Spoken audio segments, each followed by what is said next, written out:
Good morning. এই যে সকাল হয়ে গেল, 8:45 বাজে এখন। একটুখানি গাছে ফুল লাগালে না, মানে এটা তো ফ্ল্যাট, যেহেতু বক্স জানলা বানিয়ে নিয়েছি, নিয়ে একটু গাছ বসিয়েছি। এই দেখো, কালকে না আমার কতগুলো পুজো করতে গিয়ে হাত থেকে প্যাকেট থেকে গাঁদা ফুল পড়ে গেল।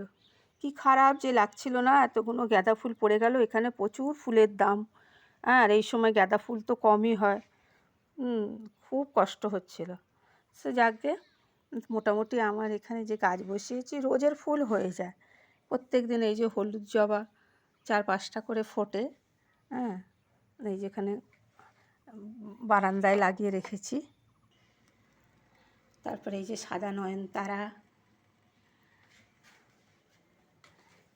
এখানে গোলাপি নয়নতারা, এই যে সাদা নয়নতারা, গোলাপি নয়নতারা হয়ে যায় মোটামুটি পুজোর মতো ফুল হয়ে যায়। বাইরে প্রচুর লাল জবা হয় আর টগরও হয়। এখানে টগর ফুল আর জবা ফুলের গাছও আছে প্রচুর।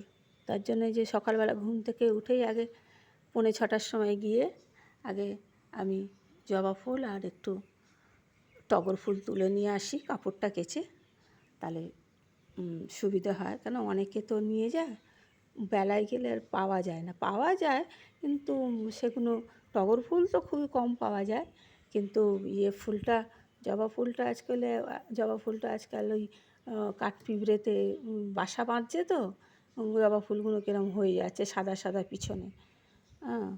ওটাকে কি বলে যেন, বেশ ভুলে গেছি যাকে। তো মোটামুটি হয়ে যায় পুজো। কাল আবার বৃহস্পতিবার, কালকে তো ফুল নিয়ে আসতেই হবে, তো ভালো লাগে। এটা দেখো সিদ্ধি গাছ, এটা সিদ্ধি গাছ, এই যে লাগিয়েছি। যেদিনকে বেলপাতা না হয় একটু সিদ্ধি পাতা তুলে বাবার মাথায় দিয়ে দিই।